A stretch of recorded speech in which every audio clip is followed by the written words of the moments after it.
mantan Bapak Jenderal ini dulu masih aktif, nggak berani bilang tumpas. Sekarang udah pensiun, udah gigi ompong, mau ditumpas gigit pakai apa? Benar nggak Pak? Kan udah pensiun, kalau udah gigi ompong, mau digigit pakai apa? Dulu masih ada gigi aja nggak bisa gigit. Munafik juga kita. Kita katakan nggak setuju militer terlibat di dalam berbagai kehidupan sehari-hari. Tapi orang-orang ormas-ormas berseragam ala militer. Ini mereka tiba-tiba dengan semua atribut itu bergolak ala militer. Kalau saya personal berpikir orang-orang seperti ormas ini kita tumpas saja. Nggak boleh berpakaian militer.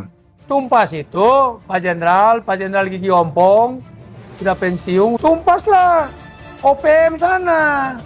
Tolonglah Jenderal gigi ompong yang udah pensiun. Kamu sana, kamu tumpas itu. Minta supaya dia minta maaf. Dia kata, jangan coba-coba Hercules untuk menghina para jenderal yang dari Republik ini sudah mengabdi kepada bangsa dan negara. Oleh sebab itu, kami sebagai anak bangsa dari Sulawesi Selatan mengecam statement Hercules di Republik ini. Apa yang kau pernah sumbangkan kepada bangsa ini? Hercules, saya Om Betel tetap akan mencari kamu. Saya Om Betel dari anak bangsa Sulawesi Selatan tetap untuk mencari kamu dalam bentuk apapun juga, dan saya akan tantang kamu dalam satu sarung. Jika kau orang kebal, saya akan buktikan kekebalanmu itu dimanapun juga kau berada. Saya tidak mengancam, tetapi saya akan buktikan dimanapun juga kau berada. Saya sebagai anak bangsa Indonesia, saya tidak mau diperlakukan orang-orang para jenderal sudah mengabdi kepada bangsa negara ini.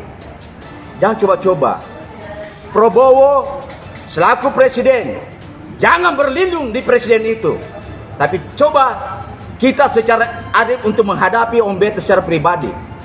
Jangan coba-coba untuk menghina lagi. Sekali lagi, barang siapa mengatasnamakan mereka untuk menghina para jenderal-jenderal di Republik ini, maka saya akan berhadapan dalam bentuk apapun juga. Hercules, saya tegaskan jangan coba-coba. Dan saya pernah memburu para mafia-mafia yang ada di Jakarta Selatan. Tak hanya hina Sutioso bau tanah, Hercules juga sebut Purnawirawan Maijen TNI Rodon Pedrason, Jenderal Ompong. Ketua Umum GRIB Hercules tampak marah saat merespon pernyataan Maijen Purnawirawan TNI Rodon Pedrason yang meminta agar ormas berseragam militer dibubarkan. Hercules memberikan tanggapan tegas terhadap pernyataan tersebut. Mantan pengereman Tanah Abang itu menyampaikan keberatannya di sela-sela acara Pramilat GRIB Jaya di Hotel Akasia, Keramat Raya, Jakarta Pusat pada Jumat 21 Maret 2025 lalu. Hercules menegaskan bahwa ormas di Indonesia terdiri dari warga negara yang sah, termasuk di dalamnya para ulama. Selain itu, ia juga mengaku sebagai Panglima Forum Pondok Pesantren atau FPP se-Indonesia, se-Jawa Barat. Lebih lanjut, Hercules menilai bahwa pernyataan Jenderal Purnawirawan tersebut tidak pantas, mengingat yang bersangkutan sudah pensiun dan seharusnya tidak lagi membuat pernyataan provokatif. Terlebih lagi, Polri dan TNI saja tidak pernah mengeluarkan pernyataan akan menumpas ormas. Ini dulu masih aktif, nggak berani bilang tumpas. Sekarang sudah pensiun, udah gigi ompong, mau ditumpas. Gigit pakai apa? Kan sudah pensiun, gigi ompong, kata Hercules. Menurut Hercules, sebaiknya pensiunan jenderal itu fokus pada kelompok separatis seperti OPM yang sering menyerang aparat TNI Polri.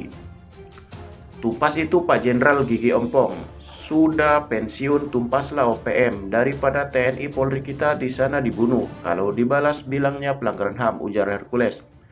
Tolonglah Jenderal Ompong, sudah pensiun, kamu sana tumpas itu ormas OPM, sambungnya.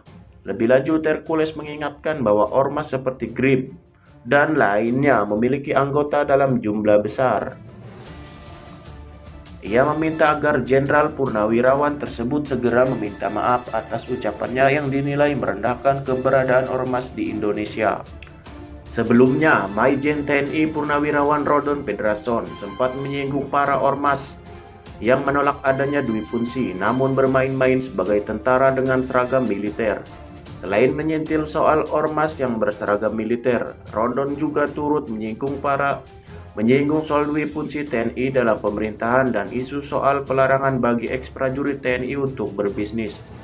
Hal tersebut dia sampaikan saat hadir dalam rapat pembahasan rancangan undang-undang tentang perubahan atas Undang-Undang RUU TNI di Komisi 1 DPR RI. Pada kesempatan tersebut, Rodon lalu menyindir ormas-ormas yang kerap menggunakan seragam ala militer sebagai identitas mereka.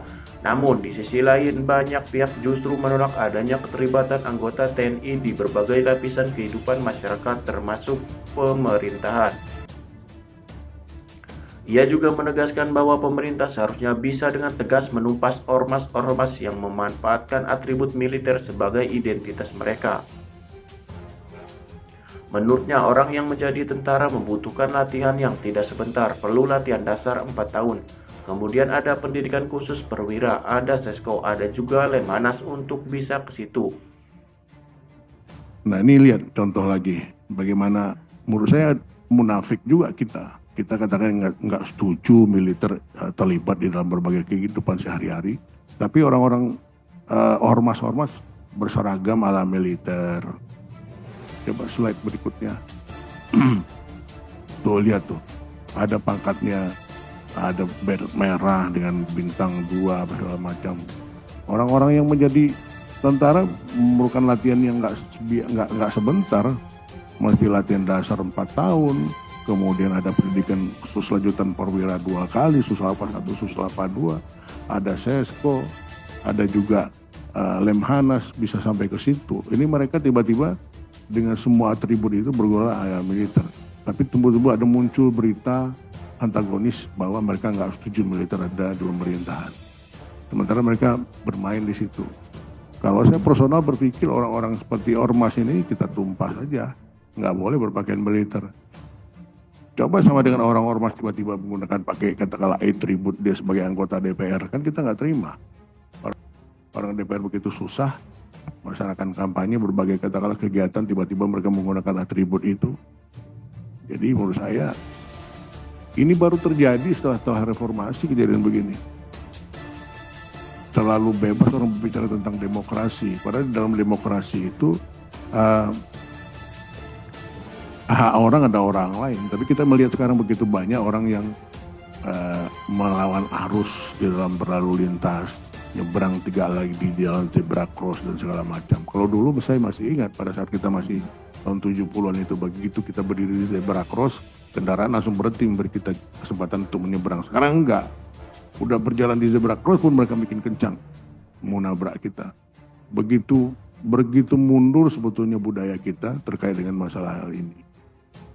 Orang terlalu banyak belajar dari di sosmed, terlalu banyak belajar dari katakanlah internet yang menyebabkan akhirnya orang tidak bisa lagi memilih menentukan mana yang pantas untuk menjadi budaya di negara ini atau mana yang bisa diterapkan dimanfaatkan di negara ini. Berikutnya lihat, ada demo tentang Indonesia gelap. Ini kan kontradiktif. Ada 7 hal yang mereka sampaikan, tapi yang menjadi perhatian saya mereka bicara tentang menolak dui fungsi. Saya pikir bukan bicara tentang dui fungsi. Di dalam 7 poin itu, 1 poin menyangkut tentang dui fungsi ini pesanan. Bukan murni pure dari mahasiswanya. Kenapa mereka berpikir tentang itu? Kalau sekarang ada pemerintah yang ada kebetulan presidennya mantan militer seorang jenderal. Tadi ada pesanan. Kembali ke tadi yang menyampaikan bahwa terlalu banyak orang pintar di negeri ini akhirnya ribut, argumentasi, kemudian bagian debat publik terkait dengan itu. Yang akhirnya membuat kita kehabisan energi. Yang kaya tetap kaya, yang miskin makin miskin. Negeri kita nggak berubah untuk lebih maju. Saya cuman mengatakan menyitir, mungkin Bapak Ibu sekalian sudah sering yang namanya ke Vietnam. 10 tahun yang lalu Vietnam nggak ada apa-apa, tapi tahun sekarang coba lihat, Vietnam sudah bisa dikatakan sejajar dengan kita. 5 tahun lagi kita akan ketinggalan dengan Vietnam.